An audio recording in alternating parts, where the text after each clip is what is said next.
What up, y'all? This is Jamba, and I'm here with another video. I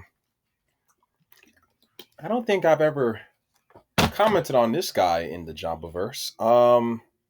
His name is Entrepreneurs in Cars. I actually saw on my feed. I was like, oh, you know what? Let me react to one of his videos. It's only 5 minutes long. It's entitled "Why 90% of Men Are Invisible to Women on Dating Apps." Now, obviously, this is a topic I've covered many times, specifically on with We Waffle stuff, talking about dating and the issues that men and sometimes women come across on there and all this other stuff. I want to see what this guy says. I've watched this stuff before. This guy is definitely a get your money right, get your mindset together. Get cars, chase excellence, do the work. These are some of the things that this guy says, and these are things that I'm on board with. But I want to see what he says on this. I want to see what his take is because I haven't seen his videos in a very long time. But this is a very successful guy, especially in this space. So let's dig in. All right. The title of this one is there a dating app or site that isn't completely depressing for guys? Well, let's get right into it and see what this fella has for us. He says, I am just so tired of endlessly swiping, trying to think of something interesting to comment on a profile, trying to come up with a bio that's honest and will give a girl some attention, if they even bother to read them. And all of this just to get nothing out of it and feeling like it's a waste of my time so far. Because it is. And trying to meet women in person doesn't even feel like a possibility at this point. For the last few months, I've been going to hockey and football games, concert, Not road trips, and many other outings, and I can't even recall one missed opportunity to meet someone. no. It just feels like there are no women out there at all. Make it make sense. Is dating actually possible today? How will I ever meet a woman? That's brutal. Yeah, I was texting. No, we was on the phone. I was talking to this woman that I met online, and she very attractive woman, by the way. But this was somebody who I would even say is out of my league in more ways than one. Um, but she was telling me how she doesn't like a lot of these women, especially attractive women. They don't go outside. They don't. They are not really out like that. They're inside. A lot of them make money remotely in some way, shape, or form, or maybe they do go out, or maybe they're at their nursing job or whatever, and then they go the fuck back home, or they're at the gym. They don't. A lot of these women don't go to the same gyms that y'all normie guys go to. They go to like more exclusive gyms with the super ripped guys and shit like that, and the influencer type guys and shit like that. So yeah, it's hard for most men to meet women out and about like that in the wild. It's tough. Well, in something like this, if you go and post it on Reddit, you'll get a bunch of crappy pieces of advice on it. But here's the thing that really stood out to me. He says that he's been around the world essentially, and he's not seeing any attractive women. It's almost like they're not there. And here's the thing. It's not that they're not there. They're there. It's just that you're invisible to them. This is what happens to the vast majority of guys. The vast majority of men out there today. I'm sorry to pause, but that doesn't make any sense. He's right. He's saying that he's not seeing them because they're not really around like that.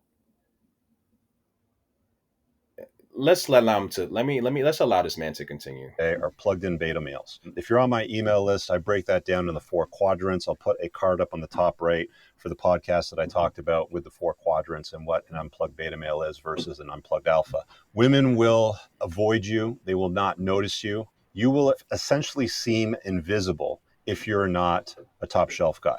That's just the reality of the world that we live in today. Women today, more than ever, have some of the highest expectations I've ever seen.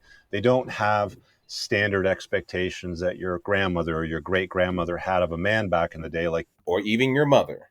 Because I said this before, if your mama had Instagram, anybody who's listening who was a millennial, you was born in the 80s or early 90s or mid 90s or whatever, if your mama had IG, she wouldn't have settled for your father. She would have left your father on red. She would have flaked on your dad. She would have ghosted your dad. She would have stopped. She would have broke up with your dad before he married her or was able to have you. Just think about it. he just had to have a job and be in shape and be a nice guy. Those days are long gone. They have a massive laundry list of huge expectations that aren't ever going to be fulfilled by any one guy, if we're being honest with you. But if you're not showing up as the best version of yourself, like for the vast majority of guys out there, I think well over 50% of the North American population at this point is considered obese, overweight at the very least.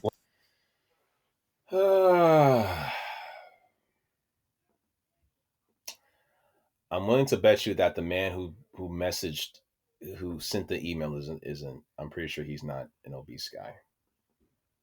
I think Mister Misterpreneurs in cars here is. I'm not gonna say he's making excuses, but I don't know. These are these this talking point is a little archaic in my opinion. Less than 20% of guys out there are actually fit. If you can put yourself in the top 20% where you're fit, you've got visible abs, you've got broad shoulders. You got visible abs. What the fuck does that look like? Does this guy has visible? Well, let me not be obtuse. I think he's talking about visible abs taking off the shirt, obviously, right? But okay, so my mistake. But that being said, though, a guy being in good shape is not going to automatically put him in the radar like that. The 1.62 golden ratio where your shoulders are wider than your waist. Most guys walk around in a pear-shaped body, big belly, man boobs, and they want This I'm not gonna.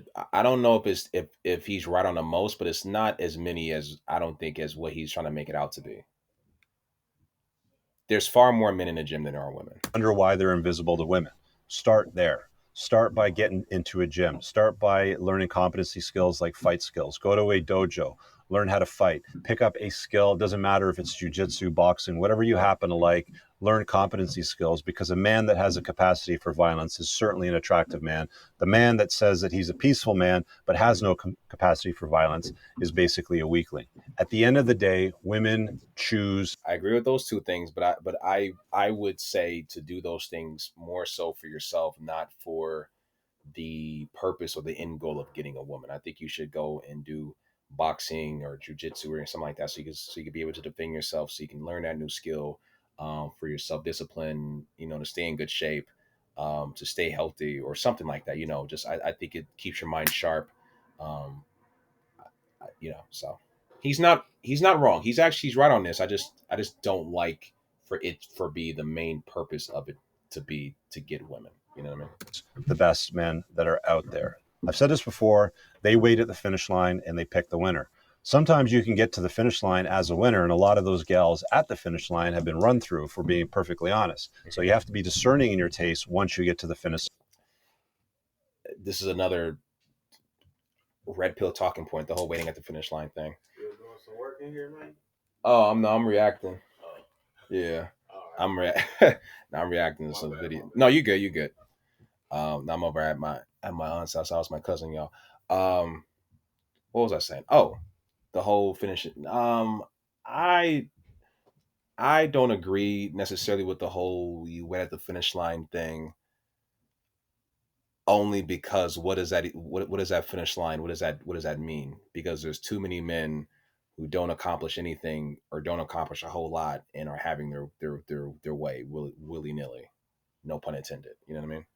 Line, and the women start choosing you. This is very important. But for the vast majority of guys out there, they're not even getting chosen. They feel like they're invisible. They're not getting responses on dating apps because they suck. It doesn't matter. You don't have to craft the most perfect bio. Do they do? Is it because they suck? It This is the most interesting thing that I hear from guys. What's the best bio? What's the best opener? You don't even need one. The best one is your main profile picture. If you look like a hot dude, you can say anything. They've in fact tested this. I remember seeing this test once where if you look like a hot dude, but what does a hot dude look like? What's the components of I'm just going off of what he's saying. What's the components of a quote unquote a hot dude? That's the problem. He's thinking that you can jujitsu and boxing clash your way into being the hot dude, and you can't. It's not a that's not what's happening here. You know, and the reason why these guys are not getting matches is not because they quote unquote suck. I mean, obviously for a lot of guys it does, but you could be a relatively competent dude. You got professional photos. You're in great shape. You have a great job. X, Y, and Z. You have your shit together. You look like you have your shit together, and because your hairline is not exactly like women will swipe left on you for thousands of reasons. You know what I'm saying? There was, so if you're not in the top 2%, then so that's what he's about to refer to. He's about to talk about this catfishing experiment that this person did. They used a photography of this smoking hot model. You can call him a 10 out of 10. Visible ads, good looking face, chiseled jaw, great hairline, Listen to all the stuff that he's saying. hunter eyes, the deep set eyes. So he's saying all the stuff that is the thing that is the determining factor, but he's going to shame you at the same time for not having these things that you can only get genetically. Watch what he's saying. Watch. Chiseled jaw, Watch. ads, good looking face. Good looking face. Okay, you can't work your way into having one. Either you have one or you don't, or you have the the traits or you don't. Chiseled jaw. Unless you get that jawline surgery, not every guy has that. You can't bench push your way into having one of those. Great hairline. Surgery maybe, but even then, it's a little, that's not a guarantee. Not every guy has that, obviously. Hunter eyes, the deep set. Hunter eyes, you can't buy that. I mean, that either you have that or you don't.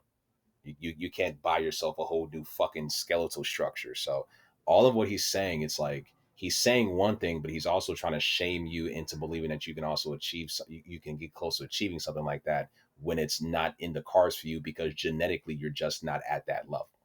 Eyes with a nice eyebrows, like the typical handsome Chad. And they created this bio basically saying that he was a pedophile, he was convicted of it, but he's changed his life. And he would randomly, well, not him, but obviously, with this test that they ran, they would randomly message all these women, very attractive women, and they would routinely look past the fact that he stated that he was a pedophile because he was so attractive. Yeah. Be attractive, don't be unattractive. That's all that it really boils down to. You want to get women's attention, you want to get women to show up, you want to get women to react positively to you. You want them to say yes when you ask them for a phone number. You have to be attractive. And I cover all those details in my book. I also cover a good deal of it in the school. But what the fuck are you covering in your book? Listen to all the stuff that you just said. Are you telling these men to get eyebrow surgery? Are you telling them to get jawline surgery? Are you telling them to get hairline surgery? You don't even have hairline surgery. You're bald. Like you know.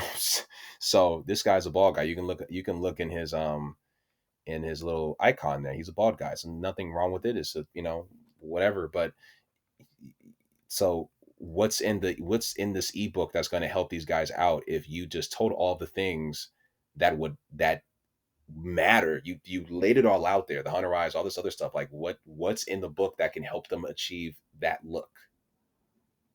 The answer for the most part is nothing. He's probably telling men to get their money up in some way, shape, or form, and it, he's probably going to tell men and to get on testosterone or something like that. He's on testosterone. And again, I'm not shaming or anything like that.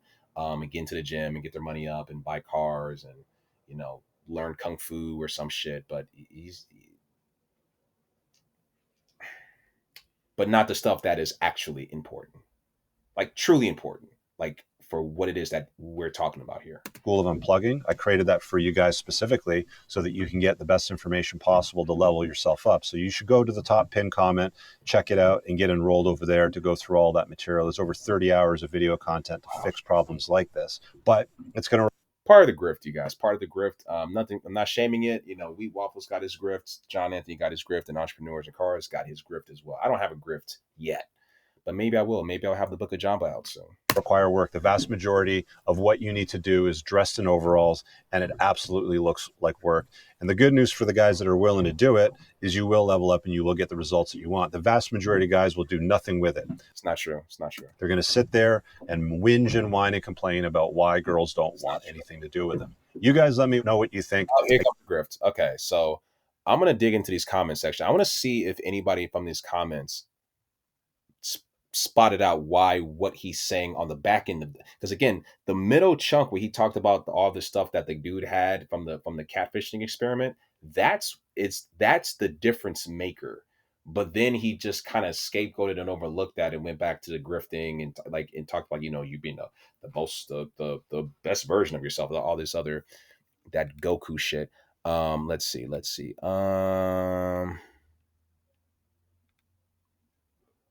Oh God. Oh man. Dating coaches often recommend. Um.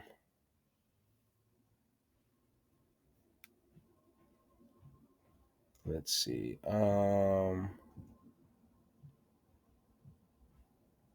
Let's see. Never a dull moment. Was guys recommending escorts? Yeah. I don't. I haven't seen anybody really point this out. I'm not gonna say it's an IQ thing, but I think yeah, this guy's. I'm not gonna say he's leading men astray, but he's being a little. He's not being 100% honest here, and that's my main problem with a lot of these alpha male kind of pushers. And this guy is kind of a relic of a different era. And he's still trying to stay relevant. I mean, he got 700,000 subscribers, so shout out to him. Appreciate his content, but yeah, man, this is Jamba.